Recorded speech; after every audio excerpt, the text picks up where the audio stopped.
இருக்கு. இதுவாய திறந்தாலும் இந்தியாலும் சரி வெளிநாட்டிலும் சரி கடவுள் கடவுள்ங்கிறது என்ன ஆகுது? பிசாசு வீட்டுக்கு வெளியில வீடுகளுக்குள்ள கிறிஸ்தவர்கள் சொல்ற இந்த போலி கிறிஸ்தவர்கள் வீட்டுக்குள்ளதான் இருக்கு. அவன் வச்சிருக்கான் ஒரு படமே வைக்க கூடாதுன்னு சொல்லியிருக்கோம். எந்தவன் கிறிஸ்தவன் வீட்டுக்குள்ள நுழைஞ்சாலும் முதல்ல போனா ஒரு தாடிக்காரர் படம் இருக்கு. எனக்குன்னா அது இருந்ததுனாலே அந்த வீடு பிசாசு கையில.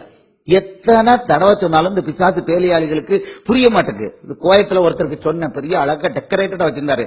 ஐயா உங்க குடும்பம் கம்ப்ளீட்டா பிசாசு கையில இருக்கியா, வாழ்த்துக்கள் அப்படின்னா.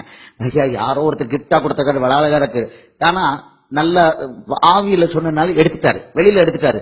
4 நாளைக்கு அவருக்கு ஒட்டம்ப அடிச்ச மாதிரி இருந்துதான். போன் பண்ணி சொன்னாரு, பிரதர் 4 நாளைக்கு ஒட்டம்ப யாரோ அடிச்ச மாதிரி. பிசாசு வீட்டை விட்டு வெளியே போனோம்னா சரி போ வச்சுக்கோ கிஃப்ட்னு சொல்லி 4 நாள். ஆனா அது உள்ளே இருந்ததுன்னா புருஷம் பஞ்சாதியும் பிள்ளைகளையும் அடிச்சு போட்டுரும். அல்லேலுயா. இதுக்கு நிறைய கிறிஸ்தவர்கள் வீட்டுல பிரச்சனை இருக்கு. புருஷன் பொண்டாட்டி கடையில அன்பு இல்லைன்னா வேற ஒண்ணு இல்ல. இந்த தாடிக்காரர் ஆர்டிஸ்டிக் படம் வீட்டுல இருக்கு பாத்தீங்களா, அதுல சில சமயம் ஒரு வசனம் வேற எழுதி லைட் கிட்டு போட்டு வச்சிருவாங்க. இதான் காரணம், வேற ஒண்ணும் இல்ல. பெந்தேகோஸ்தேக்கான வீட்டுல எல்லாம் இருக்கு. பாஸ்டர்ஸ் எல்லாம் இவங்களை என்ன விதமா கம்பெடுத்து அட்டிக்கணும்.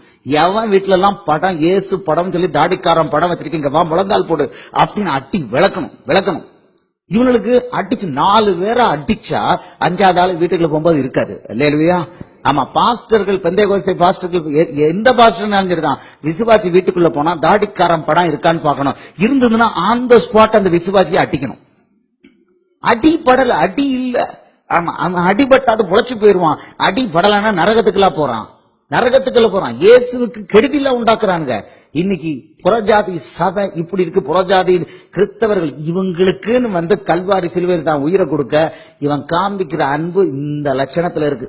ஏசப்பா இல்லையா? அவர் பேரை மாத்திட்டாரு, இயேசுன்னு பேரை மாத்திட்டாரு, இயேசு கிறிஸ்துன்னு பேரை மாத்திட்டாரு. இனிமே எப்படி சொல்லுவீங்க? கடவுள் வாயில மறந்து போய் வருமா? வார்த்தை மறந்து வருமா? வந்ததுன்னா தெரியாம கடவுள்னு சொல்லிட்டீங்கன்னா டப்புன்னு கன்னத்துல ஓங்கி ஒரு அடிச்சிடணும். டப்புன்னு அடிச்சிடணும். அந்த வார்த்தை வரக்கூடாது. தெரியாம வந்துட்டுனா கடவுள் இயேசு கிறிஸ்துன்னு சொல்லிடுங்க. இந்த உமா சங்கர் ஒருத்தன் எங்க இருந்து வந்திருக்கான் இப்படி எல்லாம் சொல்லி போட்டு போயிட்டான். வீட்டுக்குள்ள போனவன என்ன பண்ணணும்? முதல்ல இந்த படங்கள் கழுத குதிரையை தூக்கி ஒட்டச்சி இயேசுவின் ரத்தம் தெளித்து காலி பண்ற தண்ணி தெளிச்சு எங்கேயாவது தண்ணிக்குள்ள போட்டு முக்கிடணும்.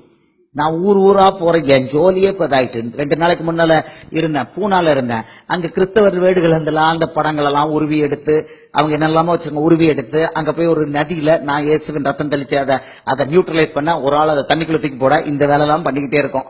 அல்லேலூயா. கிறிஸ்தவர்களை இப்படி எல்லாம் காப்பாற்ற வேண்டியது இருக்குது. அவனுக்கே தெரியல, புள்ள இருக்க மாட்டுக்கு, புள்ள வந்தா அபார்ஷன் ஆகுறது காரணம் இதுதான். வீட்டுக்குள்ள தாடிக்காரர்